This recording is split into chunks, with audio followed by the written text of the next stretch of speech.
Le jeune homme a simplement aimé une vidéo d'une belle femme dansante. Mais il ne savait pas que l'écran de son téléphone était partagé avec le miroir d'un ancien général. Le général pensait que la femme était une beauté offerte par l'empereur. Cependant, au fur et à mesure que le jeune homme faisait défiler son téléphone, l'image sur le miroir changeait en conséquence. Par coïncidence, il est tombé sur une vidéo expliquant la mort prématurée du général à un jeune âge, ce qui a instantanément enragé le général, le poussant à saisir un objet à proximité et à le fracasser contre le miroir. Mais la seconde suivante, l'objet s'est évanoui dans les airs. À l'insu du général, les objets qu'il jetait dans le miroir de bronze étaient convertis en argent liquide et transférés sur le compte du jeune homme. Le jeune homme a immédiatement compris ce qui se passait et a eu une idée audacieuse. Il a alors cliqué sur une vidéo du général travesti en femme, ce qui bien sûr a rendu furieux le général de l'autre côté, qui a serré les dents et ramassé un objet ancien pour fracasser le miroir qui l'humiliait. Cependant, ce tour de destruction a instantanément transformé le pauvre jeune homme en millionnaire. Le lendemain, en rendant hommage à ses ancêtres, le jeune homme a appris que le grand général avec lequel il avait joué la veille était en réalité son ancêtre. De plus, il a appris de son père que la raison pour laquelle le général est mort à l'âge de 33 ans était qu'il avait été piégé par un traître, en raison de ses grandes réalisations et de l'ombre qu'il faisait à l'empereur, ce qui a conduit au déclin de leur famille jusqu'à ce jour. En entendant cela,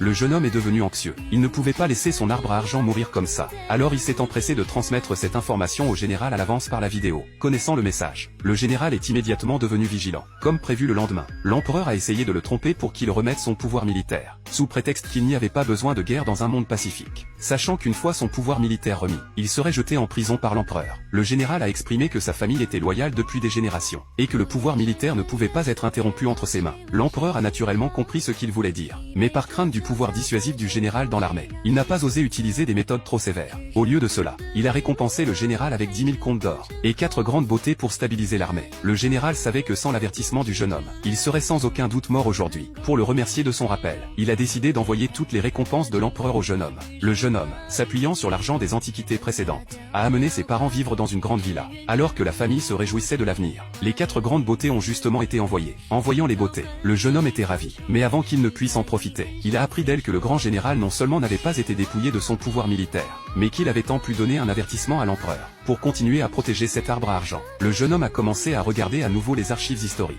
pour découvrir une fois de plus, que l'empereur enverrait quelqu'un assassiner le général dans 10 jours, et exterminer tout leur clan. Pour empêcher tout cela, le jeune homme a dit au grand général que l'empereur enverrait une concubine pour l'empoisonner, tandis que lui-même faisait écrire aux beautés le processus de fabrication des armes modernes, puis utilisait son téléphone pour les renvoyer protéger le général. Bientôt, le jour de l'assassinat du général est arrivé. Pour taquiner la servante, le général lui a délibérément fait porter le costume de Bunny Girl envoyé par le jeune homme pour se divertir. Puis pendant que la servante versait le vin, elle a profité de l'occasion pour mettre du poison dans la coupe. Le général, qui savait déjà tout cela, a délibérément pris la coupe de vin de l'autre, exprimant qu'il voulait boire une coupe de vin avec elle. La servante a été tellement effrayée qu'elle a immédiatement laissé tomber la coupe de vin par terre, et le vin empoisonné dans la coupe a été révélé. Voyant que l'affaire était exposée, la servante ne l'a plus dissimulé, déclarant que l'empereur avait déjà envoyé des troupes pour encercler cet endroit, et même s'il ne buvait pas cette coupe de vin empoisonnée, il serait difficile d'échapper à la mort. Le général, qui était bien préparé, a calmement ordonné à ses subordonnés de sortir les armes modernes qu'ils avaient déjà fabriquées.